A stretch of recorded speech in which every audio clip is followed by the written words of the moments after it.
Il a mis ce chant de louange en moi. Dieu est bon en tout temps. À travers la nuit, sa lumière jaillit. Dieu est bon, Dieu est bon en tout temps. Même si je ne comprends pas, même si je ne comprends pas tous les plans formés pour moi, la vie est dans ses mains et à travers les yeux de la foi je vois Dieu est bon en tout temps. À travers la nuit, sa lumière jaillit. Dieu est bon en tout temps. À travers ce chant de louange en moi. Dieu est bon, Dieu est bon en tout temps. On va rechanter. Dieu est bon, Dieu est bon, Dieu est bon en tout temps. Il a mis ce chant, il a mis ce chant de louange en moi. Dieu est bon en tout temps. À travers la nuit, sa lumière. Dieu est bon, Dieu est bon. On va le répéter, Dieu est bon, Dieu est bon. Il est si bon. Dieu est bon, Dieu est bon. Il est si bon en tout temps, en tout temps.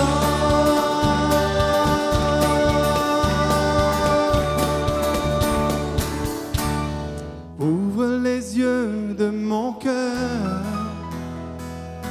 ouvre les yeux de mon cœur, je désire te voir,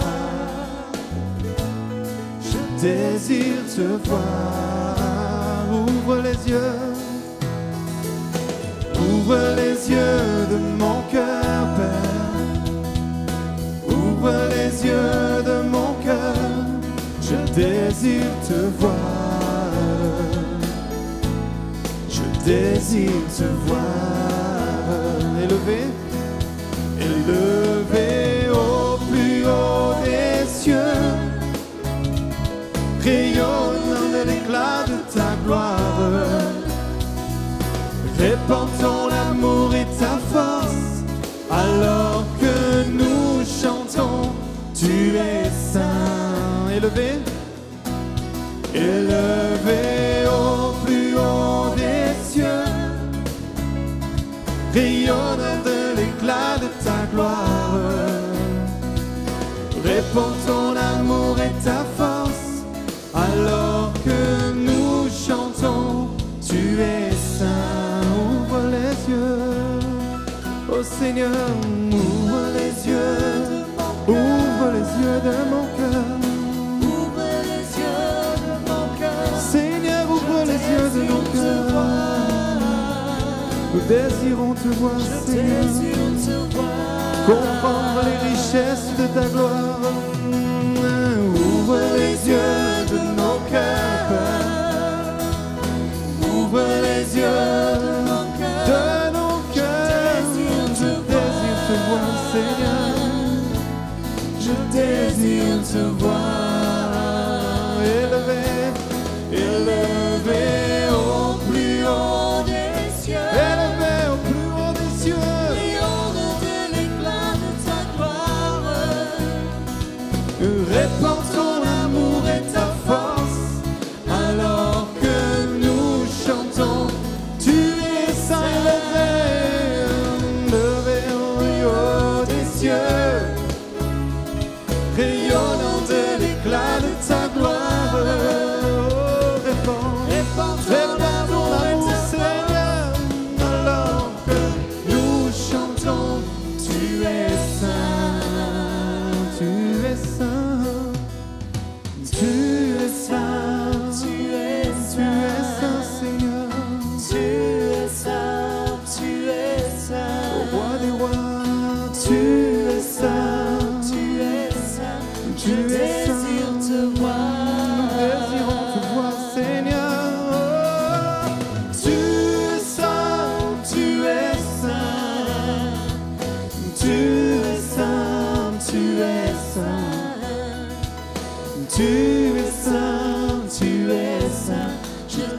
désire te voir.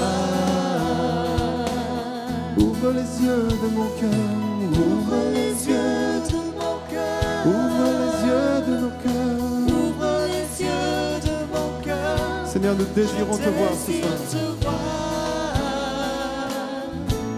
Je désire te voir. Seigneur, ouvre les yeux de nos cœurs. Ouvre les yeux de mon cœur. Ouvre les yeux de mon cœur. Je désire te voir. Je désire te voir. Comprendre les réalités de cette richesse. Savoir, réaliser et comprendre ce que le Seigneur a fait dans nos vies. Seigneur, c'est ce que nous voulons comprendre ce soir. Seigneur, merci parce que tu es notre ami et parce que nous pouvons compter sur toi à chaque instant, Seigneur. Quel ami fidèle et tendre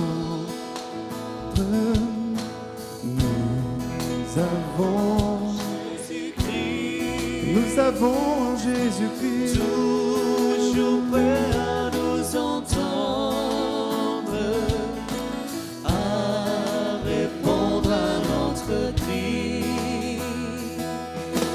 Il connaît nos défaillances, nos chutes de chaque jour. Sévère en ses exigences, il est riche dans son amour. il est riche en son amour. Quel ami nous avons trouvé en Jésus. Quel ami Oh, quel fidèle et ami Jésus tendre. nous avons trouvé. Nous avons en Jésus-Christ. Merci Jésus, Toujours prêt à nous entendre, à répondre à notre cri. Ils ont mis nos défaillances, nos chutes de chaque jour. Sévère en ses exigences, il est riche en son amour. quel ami fidèle et tendre, quel ami nous avons en Jésus-Christ, Toujours prêt à nous entendre. La deuxième strophe. Disons-lui toute défaillance, Ouvrons-lui tout notre cœur. Bientôt ces paroles. bientôt ces paroles saintes nous rendront le vrai bonheur. Dernière fois, quel ami? Oh oui, quel ami fidèle et tendre. Nous avons Jésus-Christ, toujours prêt à nous défendre quand nous presse l'ennemi. Chantons et levons nos voix, car la joie du Seigneur nous soutient. Prosternés, nous l'adorons. Il est si grand et si bon. Saint est le Seigneur, Dieu tout-puissant. La terre exalte sa gloire. Saint est le Seigneur, Dieu tout-puissant. La terre exalte sa gloire.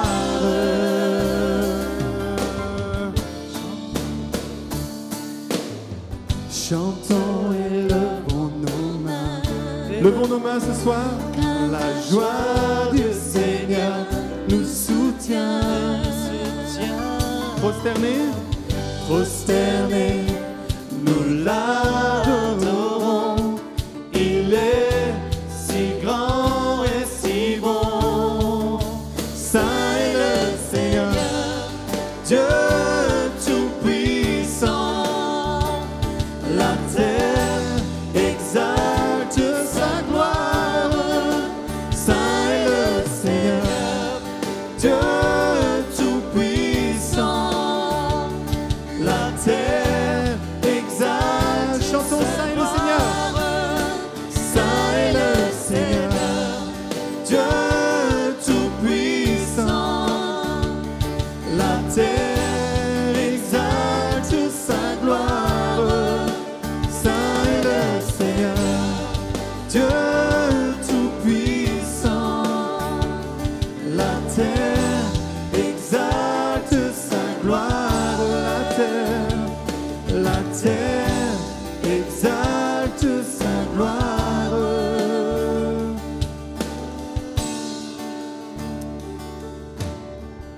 Notre Dieu est saint. Et ce soir, il veut que nos cœurs soient ouverts à entendre sa parole. Il veut que nous puissions grandir. Il veut que nous puissions contempler sa grâce, réaliser sa grâce. Et ce qui est magnifique, c'est que sa grâce est infinie. Alors chantons, c'est par la grâce. C'est par la grâce que nous venons nous présenter devant toi. Non par nos forces, non par nos forces ou nos efforts, mais par le sang de l'agneau. Tu nous appelles auprès de toi. Nous voici. Tu nous attires auprès de toi. Par grâce nous voici. Par grâce nous voici. Par grâce nous voici. Si tu comptais tous nos péchés, qui vivrait?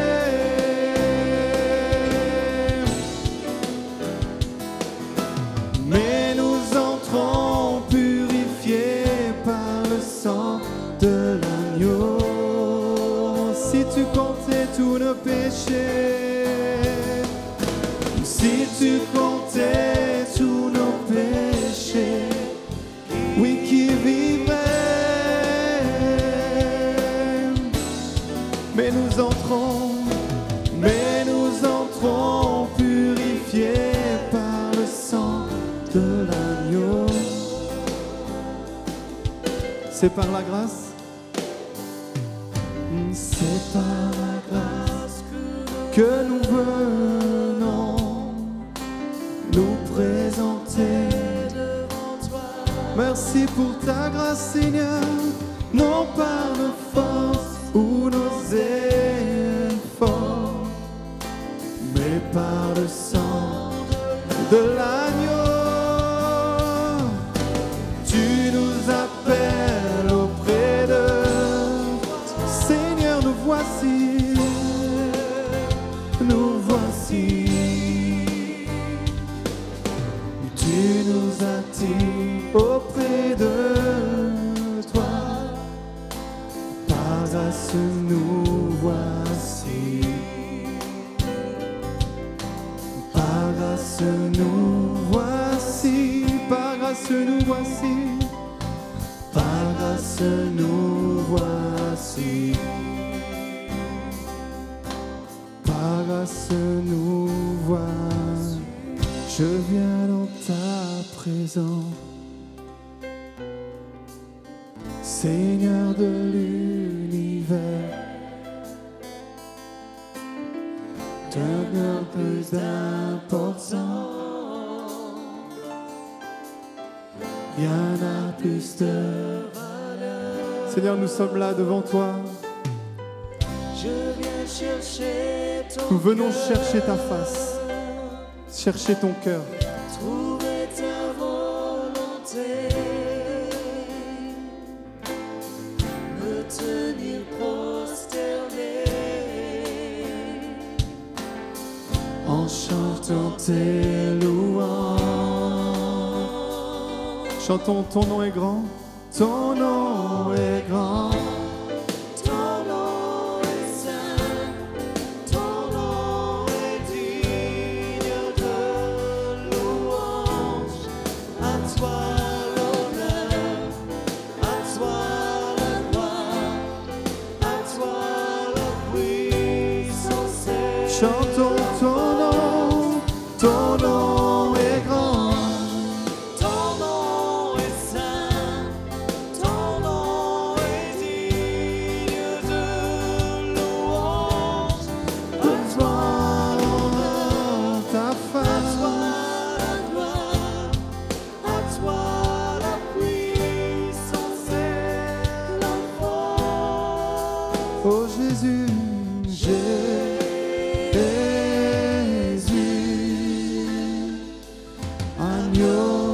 agneau de Dieu. Oh Seigneur, je viens, venons dans ta présence, déposer nos fardeaux, Déposer mes fardeaux, tout ce qui me retient de toi. tout ce qui me retient de m'approcher de toi. Je t'invite ce soir à déposer tes fardeaux Tu es mon bouclier, et à contempler combien ton Dieu est grand, mon abri, mon seul bien. à réaliser cette richesse qu'il nous a donnée, Vers toi, Seigneur, mon Dieu, de comprendre qui il est, je veux lever les mains. ce Fils qui est ressuscité, qui est à la droite du Père. Nous voulons chanter que ton nom est saint. Ton nom est digne, Il est digne de louange. à toi l'honneur, À toi l'honneur, à toi la gloire ce soir. À toi la puissance et la force. Ton nom est grand. Ton nom est saint. Il est digne de louange. À toi l'honneur, à toi la gloire, à toi la puissance et la force. Le nom de Jésus, Jésus, agneau de Dieu. Chantons le nom de Jésus, Jésus,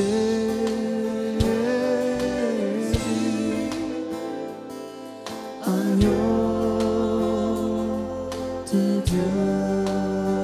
Nous te rendons gloire, nous te rendons gloire et honneur.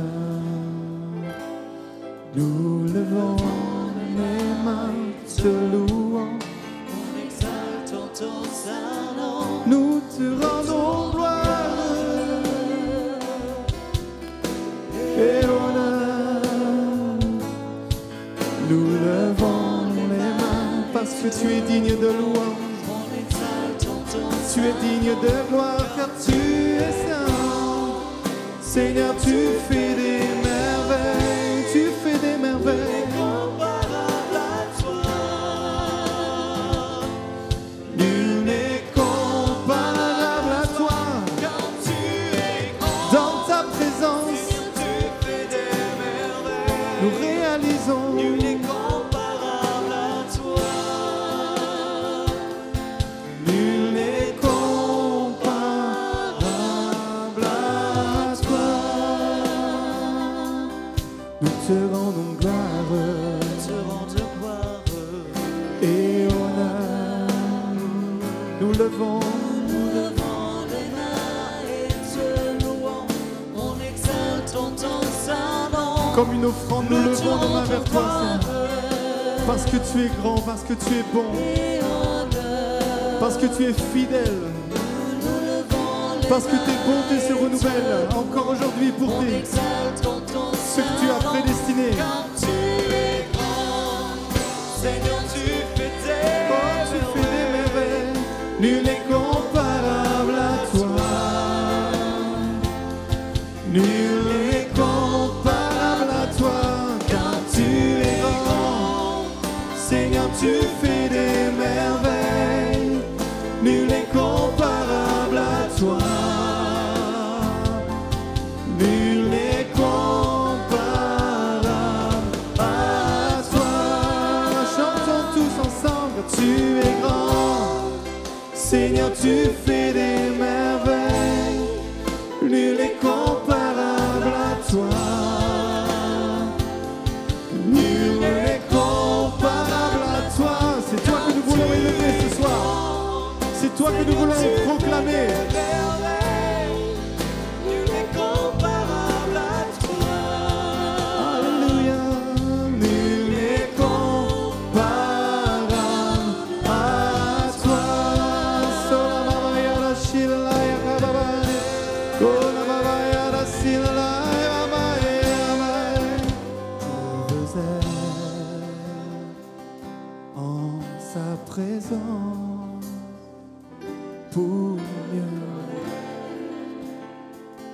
pour mieux l'aimer. Je veux être en sa présence pour découvrir le Dieu d'éternité. Oh, je veux être en sa présence, Car tu retrouves la liberté. proclamons la liberté de Christ maintenant. En sa présence, rien dans ce monde ne peut la remplacer. Je veux être en sa présence. Je veux être en sa présence pour mieux connaître, pour mieux l'aimer. Oui, je veux être en ta présence pour découvrir le Dieu d'éternité. Je veux être en sa présence, car j'y retrouve la liberté.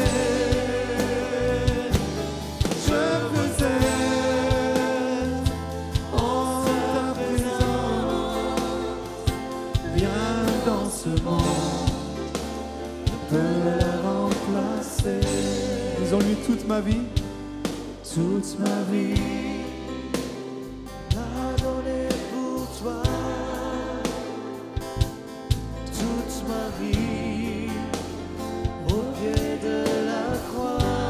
Seigneur, merci pour cette immense croix. Toute ma vie à marcher dans tes voies. Toute ma vie à rester près de toi.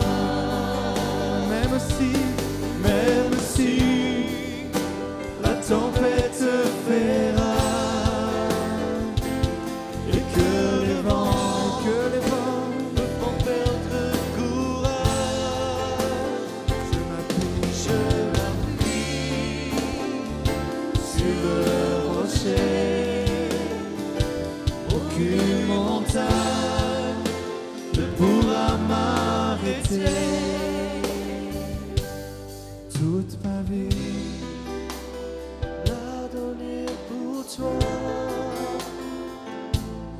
Toute ma vie au pied de la croix. Toute ma vie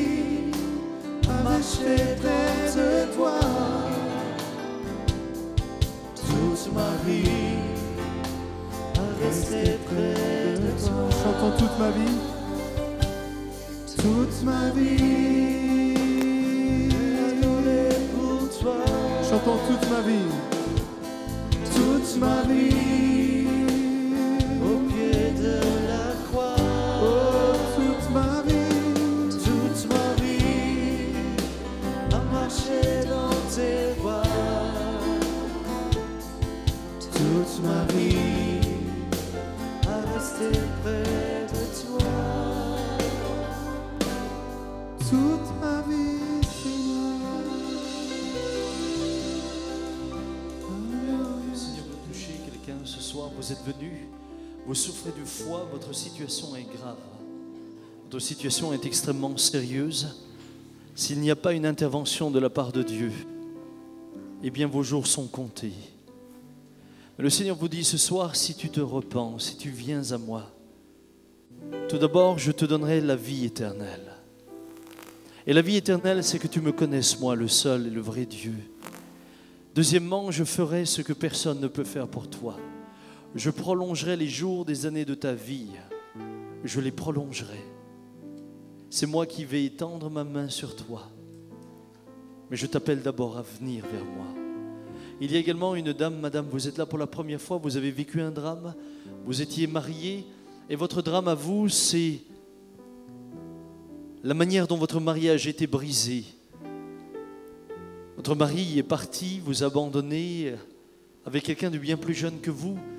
Depuis lors, vous êtes rongé, vous êtes malade, vous déprimez, vous prenez des calmants. Mais vous vous êtes également engagé dans une procédure judiciaire et vous avez dit, comme il m'a détruit, je le détruirai. Et ce soir, le Seigneur vous dit simplement, tant que cette haine habitera votre cœur, vous resterez malade. Acceptez ce soir de déposer ce qui est en train de vous rendre malade au pied de la croix. Acceptez de renoncer aux investigations que vous avez faites. Acceptez de renoncer aux procédures que vous avez entreprises et dans lesquelles bien des requêtes sont injustes et ne visent qu'à détruire. Si vous abandonnez ce qui est injuste pour vous contenter de ce qui est juste, le Seigneur vous guérira, vous rétablira et vous vivrez dans la paix. Vous verrez votre vie se reconstruire. Pour vous, aujourd'hui, tout semble définitivement gâché. Mais j'aimerais vous dire qu'il y a pour vous un avenir et de l'espérance. Renoncez à vous venger et vous verrez la gloire de Dieu. Il y a encore une personne qui est là. Je ne saurais pas dire si c'est un homme ou une femme, mais je sais que cette personne a eu un accident. On vous a posé une plaque au niveau de la colonne vertébrale et depuis vous souffrez. Mais vous souffrez terriblement et vous souffrez constamment. Le Seigneur vous dit simplement ce soir, je viens te visiter. Je viens te visiter. Vous êtes déjà venu quelquefois dans ce lieu parce que l'on vous a parlé de guérison. Et vous êtes venu d'abord pour la guérison. Mais à fur et à mesure que vous êtes venu dans ce lieu, au-delà de la guérison, vous avez découvert la présence du Seigneur. Aujourd'hui, vous ne venez plus tant pour votre guérison, mais pour vivre la présence de Dieu. Et vous êtes là dans cette présence ce soir, et dans cette présence, le Seigneur vous dit simplement, je te libère de ta souffrance. Je te libère de ta souffrance et je te sauve parce que je t'aime. Je t'aime, te dit le Seigneur. Seigneur, mais qui suis-je?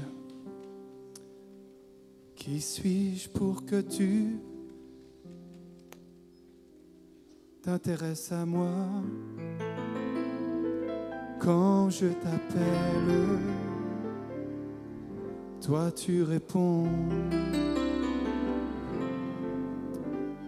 Est-il vrai que tu penses tellement à moi,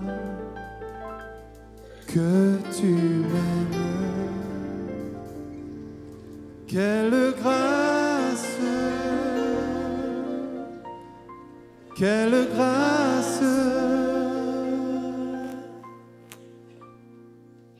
Qui suis-je pour que tu sois attentif à moi? Quand je t'appelle, tu m'entends. Est-il vrai que tu penses tellement à moi, que tu m'aimes? Quelle grâce,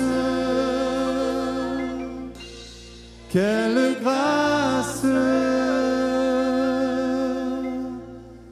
Jésus est mon ami, Jésus est mon ami, Jésus est mon ami, il m'a choisi. Il est ton ami, Jésus est mon ami. Oh, Jésus est mon ami. Proclamons, Jésus est mon ami, il m'a choisi. Qui suis-je? Qui suis-je pour que tu sois attentif à moi? Quand je t'appelle, merci Seigneur parce que tu réponds. Es-tu vrai? Est-il vrai que tu penses tellement à moi? Oh, oui, tu penses à moi. Que tu m'aimes. Oui, tu m'aimes. Quelle grâce, oh, quelle grâce, quelle grâce. Je suis l'ami de Dieu. Je suis l'ami de Dieu, l'ami de Dieu. Je suis l'ami de Dieu, il m'a choisi. Oh, oh, oh, oh. Je suis l'ami de Dieu, l'ami de Dieu. Je suis l'ami de Dieu. Je suis l'ami de Dieu, il m'a choisi. Dieu tout-puissant, Dieu de gloire, oui, tu m'as choisi. Dieu tout-puissant, Dieu tout-puissant, Dieu de gloire, oui, tu m'as choisi. Je suis l'ami. Je suis l'ami de Dieu. Je suis l'ami de Dieu. Il est ton ami ce soir, c'est la bonne nouvelle. Je suis l'ami de Dieu. Et il t'aime. Et il pense à toi. Je suis l'ami de Dieu. Jésus est mon ami. Je suis l'ami de Dieu. Je suis l'ami de Dieu. Je suis l'ami de Dieu. Il m'a choisi. Amen. Alors merci à mon cher frère et ami Samuel pour son aimable bienvenue. C'est toujours une très grande joie pour moi d'être parmi vous. Et ce soir, nous allons partager ensemble la parole de Dieu. J'aimerais vous dire que demain, eh bien, nous allons enregistrer, Dieu voulant, une petite trentaine de messages pour la radio. Merci d'y penser, peut-être dans la prière. Vous savez, les médias sont un moyen formidable d'atteindre énormément de gens. J'ai eu l'occasion à l'époque de participer à des émissions, c'était aux États-Unis, mais où nous pouvions atteindre des millions de personnes d'un seul coup. Et c'est vraiment encourageant de voir les portes ouvertes aujourd'hui. Et priez pour Radio Le Phare, priez pour toutes les émissions qui sont enregistrées, puis qui ensuite sont répercutées dans d'autres endroits de France et du monde francophone. Ce sont ainsi potentiellement des millions de personnes qui peuvent être atteintes. C'est important, je vous assure. Pensons-y. Alors, j'ai une très bonne nouvelle tout d'abord. Pour introduire, c'est que je vous garantis de manière absolue et certaine que contrairement à ce qu'on vous dit sur certains médias, la fin du monde n'est pas pour le mois de décembre 2012. En effet, je voyais encore une émission de télévision où gravement on nous annonçait que la fin était, si je me souviens bien, pour le 21 décembre 2012, d'après le calendrier Maya. Alors, je vous le promets, la fin du monde n'aura pas lieu en 2012. Et je vais vous expliquer pourquoi. J'ai été interpellé par deux réflexions. Une d'un écrivain français, un philosophe de très haut niveau, qui était un chrétien convaincu que j'ai eu le bonheur de connaître, qui enseignait dans plusieurs universités. C'était Jean Brun, notamment à l'université de Dijon, mais aussi en Allemagne, il a enseigné. Et il disait ceci: il y a une nostalgie du paradis perdu dans le fond de l'âme humaine. Et puis, j'ai été interpellé par une phrase de ce grand poète et chanteur français, lui aussi, Yves Montand, qui, dans sa très belle chanson « La mer », parle de ce pays d'amour que l'on cherche toujours et que l'on n'atteint jamais.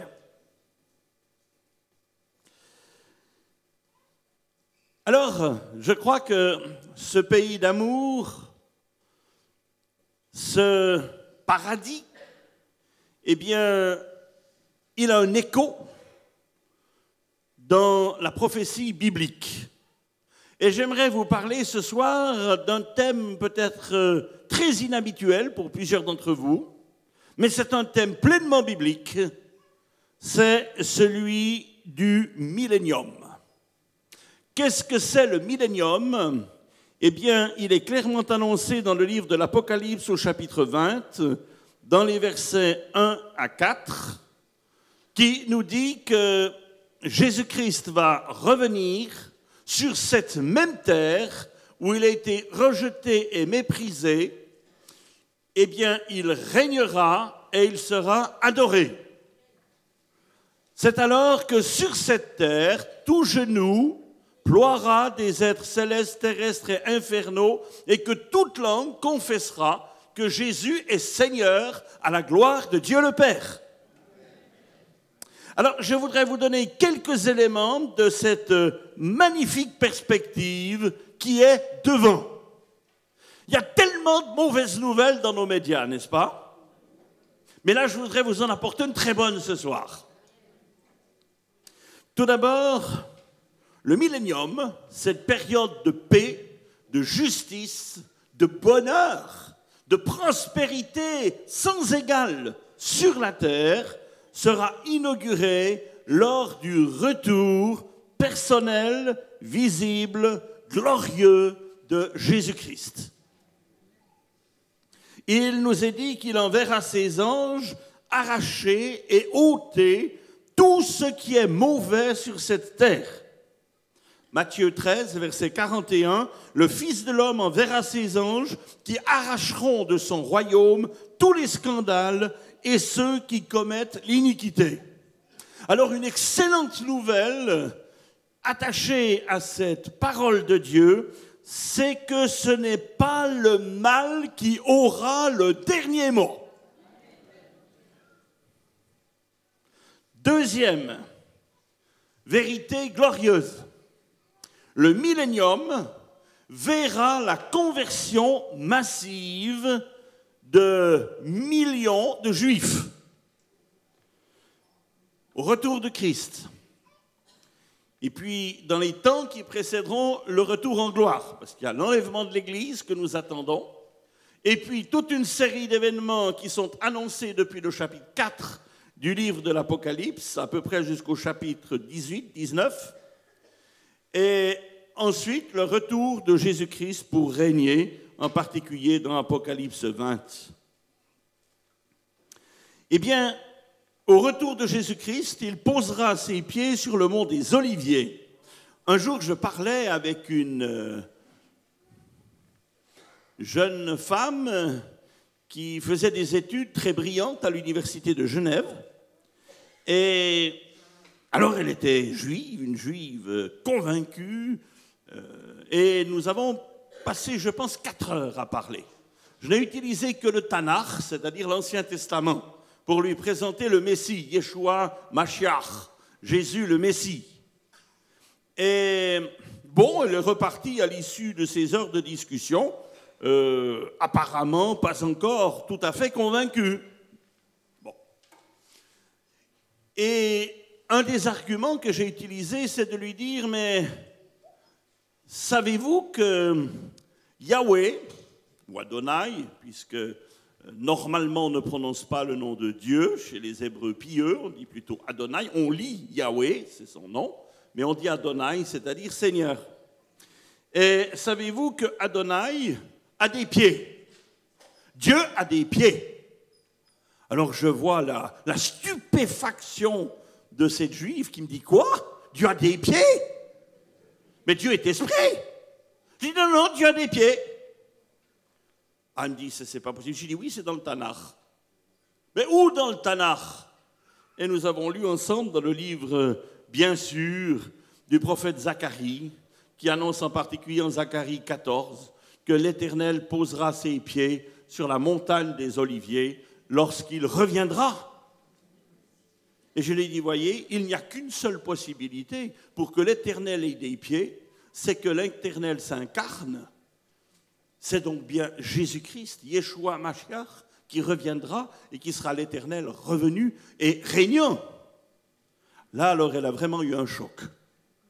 Et puis, il y a quelques années, un juif converti à Jésus-Christ, qui a un grand ministère international, un jour vient me trouver en Suisse, me dit, écoutez, j'ai une commission pour vous. C'est une personne que vous avez connue il y a une quarantaine d'années. C'était une demoiselle Samson de Genève, une juive convaincue, qui a croisé le fer avec vous tout un après-midi, mais qui avait noté tous les arguments que vous lui avez donnés. Et puis elle m'a chargé de vous dire que 25 ans plus tard, eh bien, elle s'est convertie à Yeshua Mashiach, à Jésus le Messie, et qu'aujourd'hui elle annonce son nom partout où elle passe en Israël. Parce qu'elle est retournée en Israël, elle a fait son alia, et elle est en particulier très active dans les assemblées messianiques. Mais dire que l'Éternel a des pieds, vous l'avez clairement indiqué dans le livre du prophète Zacharie. C'est parce que Dieu s'est incarné en Jésus-Christ. Alors, il y aura conversion de millions de Juifs à ce moment-là et un peu avant. Il est écrit « Je répandrai sur la maison de David et sur les habitants de Jérusalem un esprit de grâce et de supplication, et ils tourneront les regards vers celui qu'ils ont percé. Ils pleureront sur lui comme on pleure sur un fils unique. » Zacharie 12, verset 10. Ça, c'est la conversion d'un très grand nombre de Juifs. Et dans ce temps-là, les 10 tribus partiellement perdues seront réunies à Juda pour reconstituer une nation. Ézéchiel 36, verset 37. Troisième point. Lors du millénium, ce ne sera ni New York, ni Moscou, excusez-moi, même pas Paris, qui sera le centre du monde, mais ce sera Jérusalem. Ceci d'après Jérémie 3, 17. En ce temps-là, on appellera Jérusalem le trône de l'Éternel. Toutes les nations s'assembleront à Jérusalem au nom de l'Éternel, et Israël, alors, occupera un grand territoire. Mais un territoire dans la paix. Quatrième point. Pendant le millénium, le pays d'Israël et la terre deviendront plus fertiles.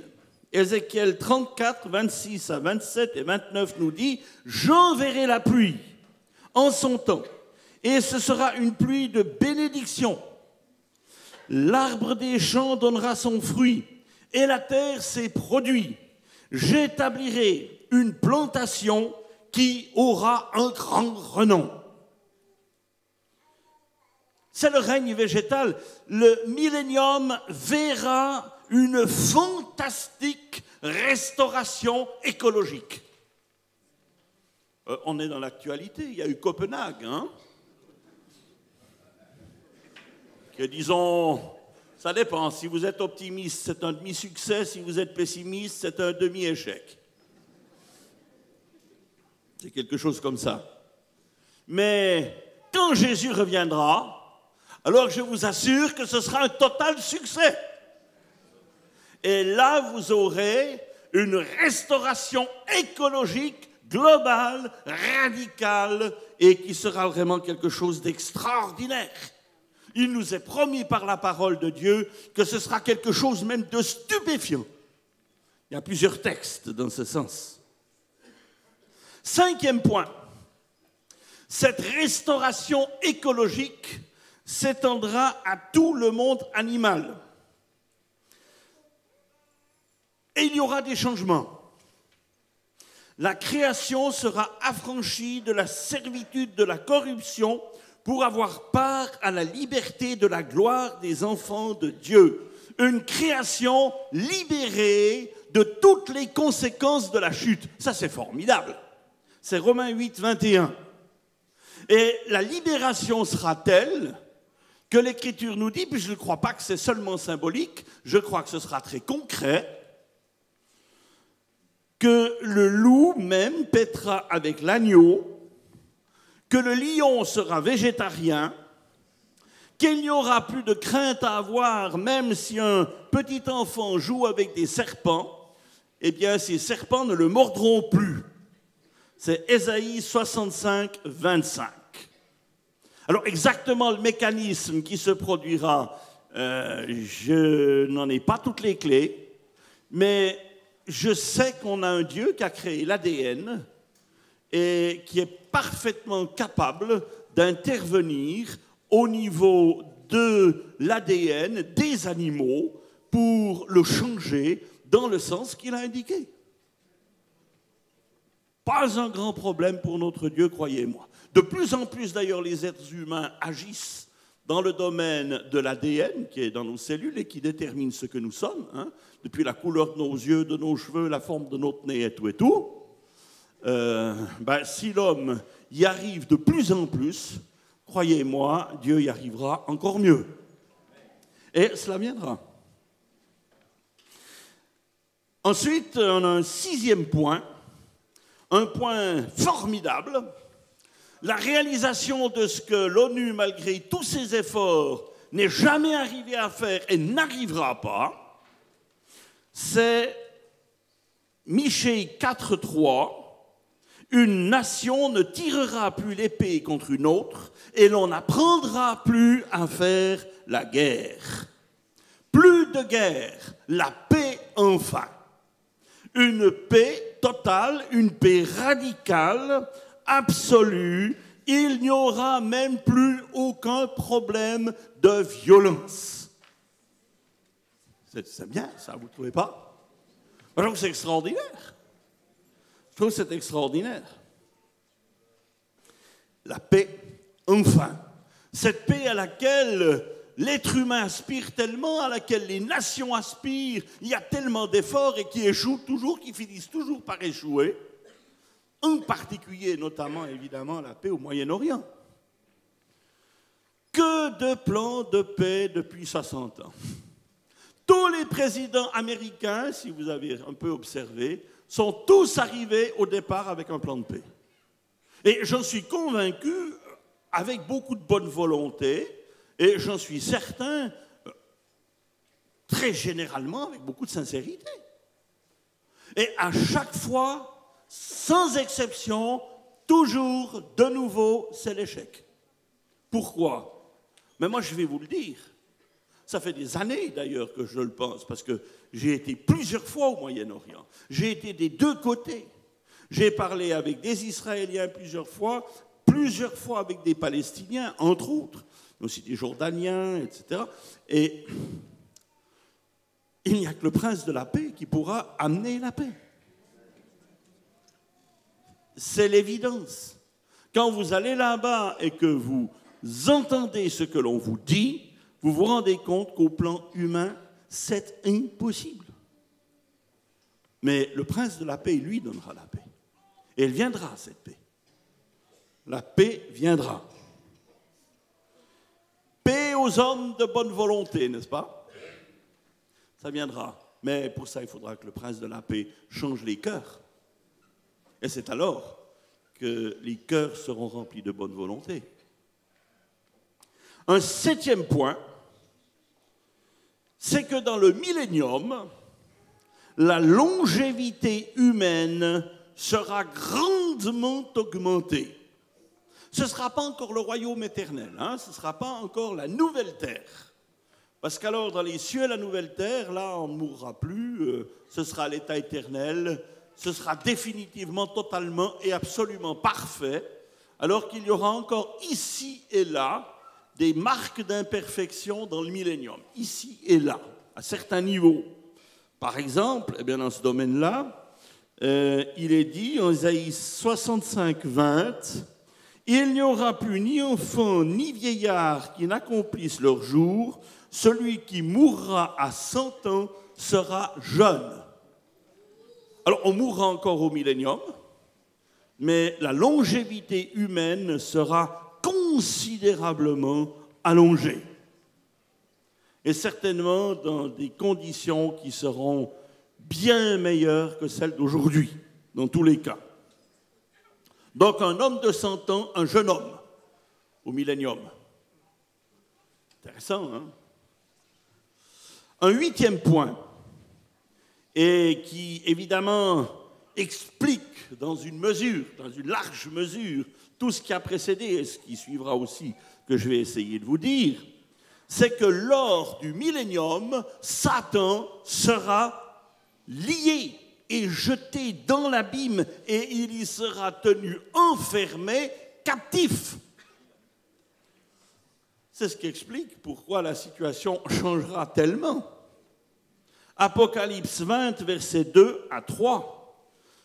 L'archange jeta le diable dans l'abîme, ferma et scella l'entrée au-dessus de lui, après l'avoir lié pour 1000 ans, afin qu'il ne séduise plus les nations.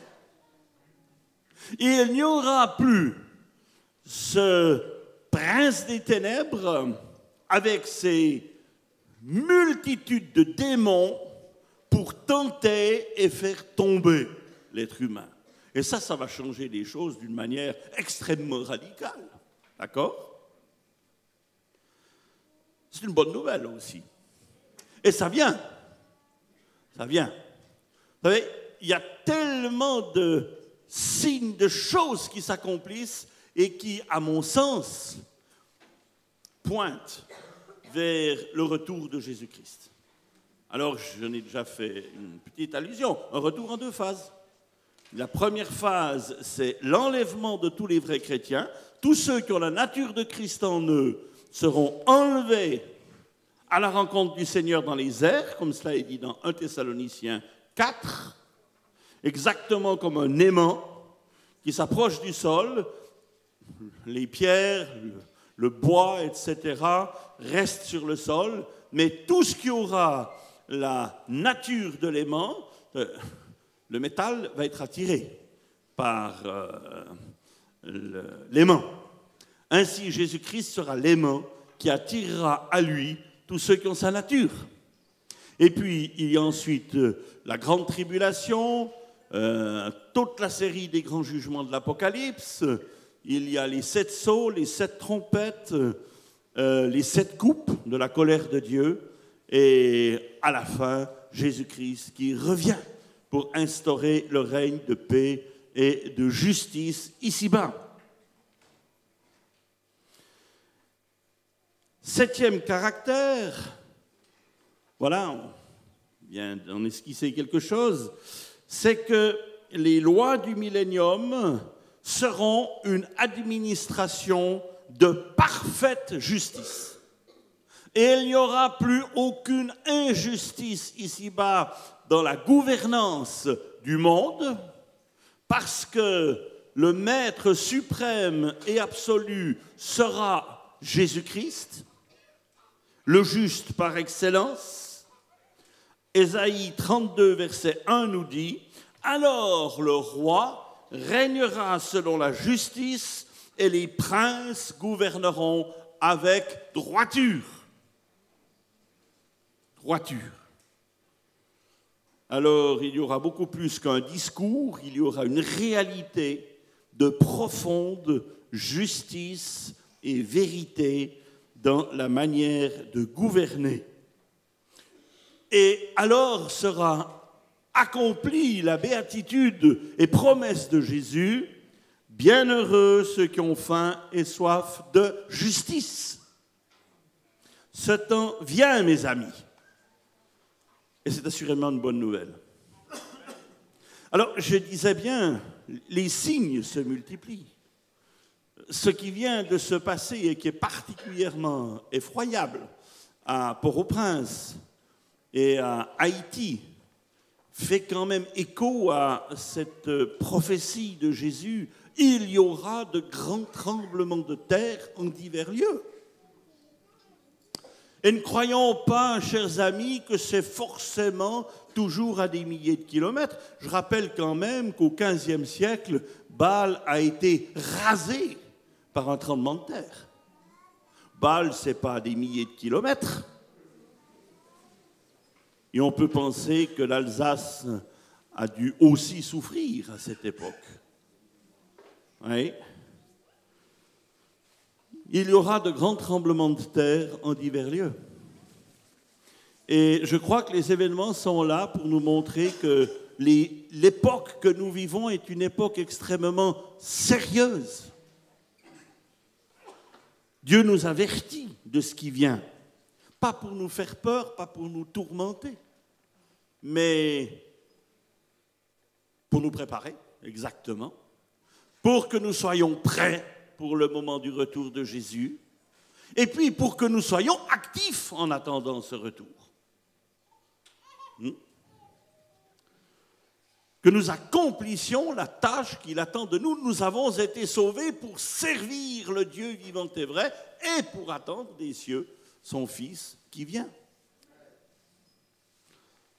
Un autre événement qui se produira, c'est que d'après Joël 2, verset 28, le Saint-Esprit sera répandu alors sur toute chair. Je répandrai mon esprit sur toute chair. Et le résultat nous est donné notamment dans Ésaïe 11, verset 9. Il ne se fera alors ni tort, ni dommage sur toute ma montagne sainte, car, et ça c'est formidable, car la terre sera remplie de la connaissance de l'Éternel comme le fond de la mer par les eaux qui le couvrent. Ah, ça, ce sera un temps glorieux, hein? Il n'y aura pas besoin de se bagarrer pour essayer de glisser ce qu'on peut de l'Évangile dans les grands médias quand on veut bien nous laisser de la place, etc., etc., d'accord? Mais là, alors, la connaissance de l'Éternel remplira la terre. Ce sera comme l'eau qui recouvre le fond de la mer. C'est formidable. Et ça vient. Un 11e point. Israël connaîtra alors, et tout le Moyen-Orient, une paix et une bénédiction totale. Jérémie 32, versets 37 à 41 nous dit « Je les rassemblerai de tous les pays où je les ai chassés, dit Dieu. Je les ramènerai dans ce lieu et je les y ferai habiter en sûreté. Ils seront mon peuple et je serai leur Dieu. Je leur donnerai un même cœur et une même âme afin qu'ils me craignent toujours pour leur bonheur. Leur bonheur à eux et celui de leurs enfants après eux. Je traiterai avec eux une alliance éternelle. Je ne me détournerai plus d'eux. Je leur ferai du bien et je mettrai ma crainte dans leur cœur afin qu'ils ne s'éloignent pas de moi. Je prendrai plaisir, dit Dieu, à leur faire du bien. Et je les planterai véritablement dans ce pays de tout mon cœur et de toute mon âme. C'est beau cette manière de s'exprimer de la part de Dieu, n'est-ce pas? Et c'est ce que Dieu fera. Et j'aime à dire que ceci est lié avec un 12e élément. Rassurez-vous, j'en ai pas 40, j'en ai 14. 2 fois 7, 2 fois le chiffre parfait.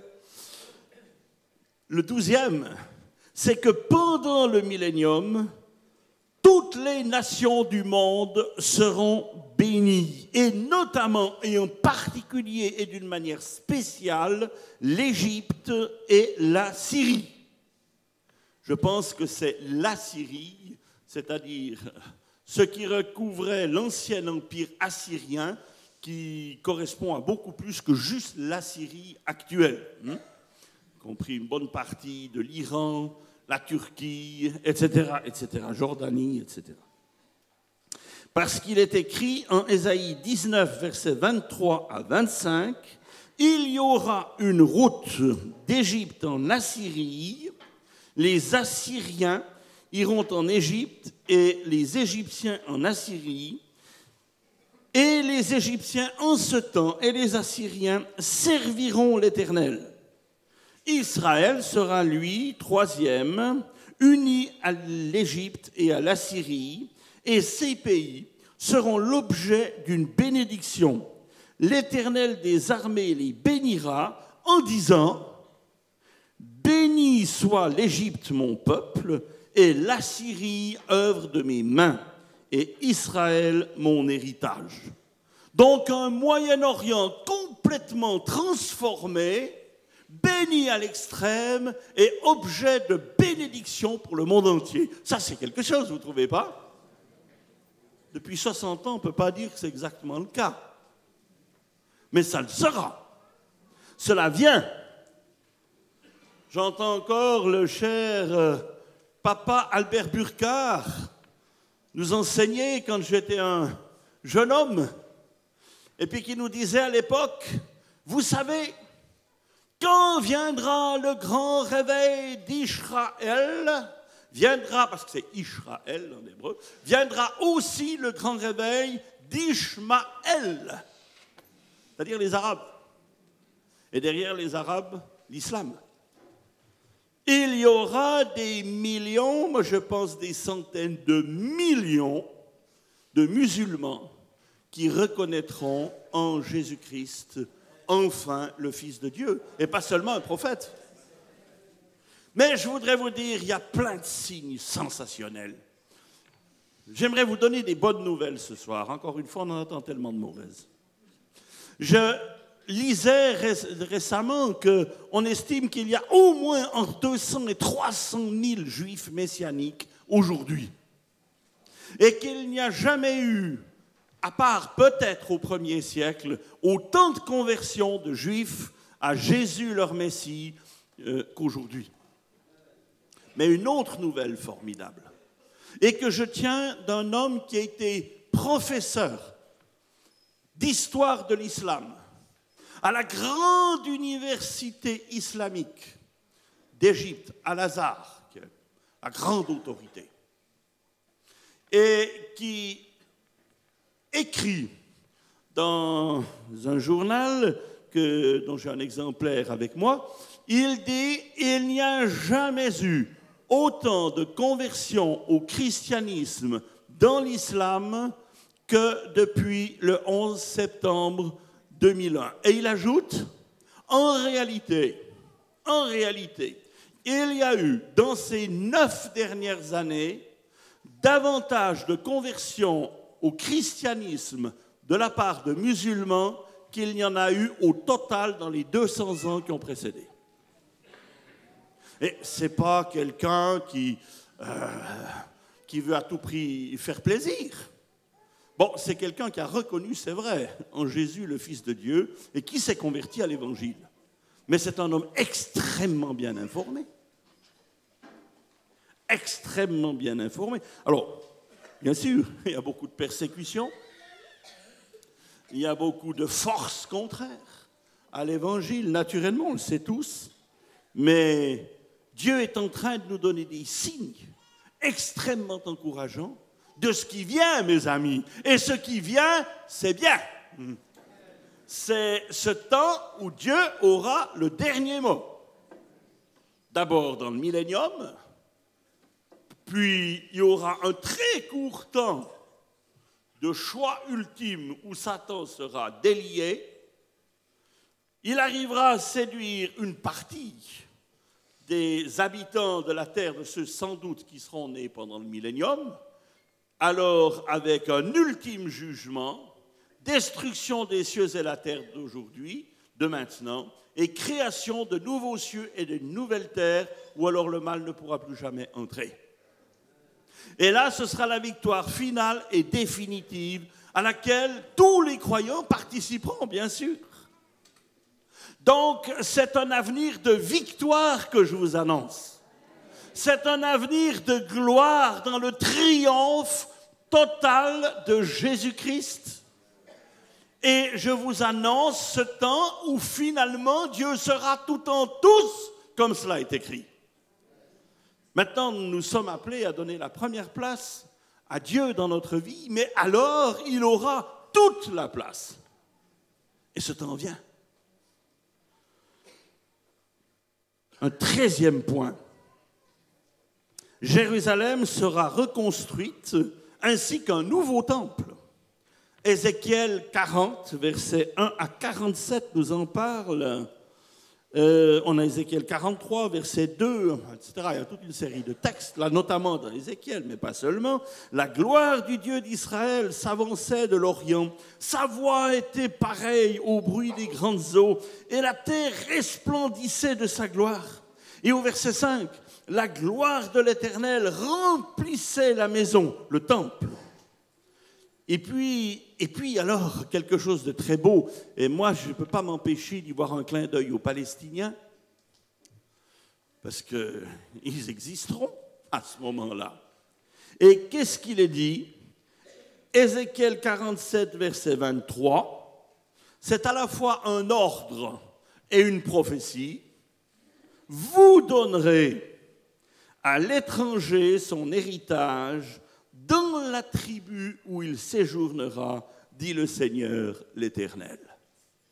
Et en ce temps-là, je crois, sur la base notamment de ce texte, que les cœurs ayant été changés, il deviendra évident que Palestiniens et Juifs seront pleinement et totalement frères, tellement que les Juifs diront « Vous êtes nos frères, vous êtes là, on est ensemble et on va vivre en paix. » Et dans la joie.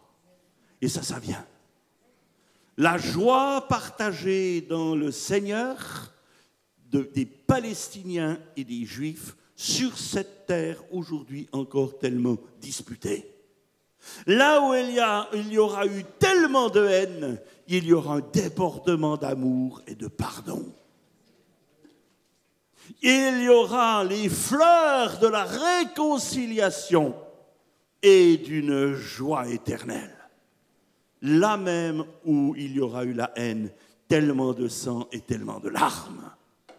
Ces temps viennent. Moi je dis alléluia, je trouve ça extraordinaire.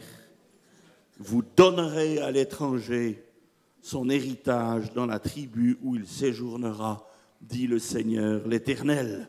Ce sera le temps du grand partage. Grâce aux cœurs qui auront été changés, je vous donnerai alors un cœur nouveau, est-il aussi promis. Ce sera une nouvelle naissance générale, comme on n'en aura jamais vu, de millions et de millions et de millions d'êtres humains. Ce sera un mouvement fantastique, comme le monde n'en aura jamais connu. Et parce que l'Esprit sera répandu sur toute chair, et la connaissance de l'Éternel couvrira la terre comme les mers couvrent la terre. Alors, tout sera à l'unisson, à la gloire de Jésus-Christ, à la gloire de Dieu le Père. Tout sera dans cette onction. Vous vous rendez compte? C'est tellement beau quand on est, je ne sais pas, 2000, 3000 ou davantage, hein? Sous l'onction du Saint-Esprit. Mais imaginez tout Mulhouse sous l'onction du Saint-Esprit, toute la France qui confesse Jésus et qui est remplie multitude du Saint-Esprit et le monde entier. Ça, c'est ce qui va arriver. Et Dieu nous en donne déjà des éléments, si vous voulez, pour nous encourager, pour nous dire, mais c'est vrai, croyez-le, je tiens mes promesses, je suis Dieu, je ne me trompe pas, je ne mens pas. Et puis, il y a un dernier point que je voudrais mettre en évidence, bien sûr, qui s'impose, qui a déjà été mentionné plus ou moins, c'est que alors le Seigneur Jésus-Christ sera roi des rois sur toute la terre et toutes les nations l'adoreront. Zacharie 14, verset 9. Alors l'Éternel sera roi de toute la terre. En ce jour-là, l'Éternel sera le seul Éternel et son nom sera le seul nom. Amen, c'est le triomphe de Jésus-Christ. Et ce triomphe est en route, mes amis. Il est déjà acquis en réalité. Simplement, alors, il sera devenu réalité concrète ici-bas. Il sera une réalité fantastique et cela est devant. Vous ne trouvez pas que c'est encourageant? Moi, je trouve que c'est passionnant de voir le plan de Dieu et de savoir que nous aurons notre part dans ce plan. Parce qu'il est écrit aussi que les croyants qui auront été enlevés à l'enlèvement de l'Église reviendront avec Christ pour régner avec lui. Donc tout ce que vous vivez ici-bas, c'est une préparation à des choses infiniment glorieuses qui sont devant, d'abord dans le millénium et puis dans l'éternité. Formidable, vous ne trouvez pas? Formidable. Ce que vous vivez maintenant, c'est le temps des exercices, d'accord? Et alors, Dieu va utiliser tout cela. Ça devrait nous donner du courage dans nos difficultés, vous ne trouvez pas? De savoir qu'il n'y a pas une seule difficulté que Dieu ne va pas récupérer en bénédiction si nous savons la vivre avec lui. Ce Dieu est le Dieu de victoire. Il est celui qui aura le dernier mot. Mes amis, je termine avec encore cette pensée. Sommes-nous tous sûrs d'être participants de toutes ces choses magnifiques qui sont devant? Si vous avez une relation personnelle et vivante avec Jésus-Christ, si vous marchez avec lui, amen, alors ce sera votre part. Mais si vous n'êtes pas sûr, je voudrais vous dire, ne tardez pas. Ce soir, Dieu vous tend la main et ce sera, il n'y aura pas d'autres possibilités, il n'y en a que deux.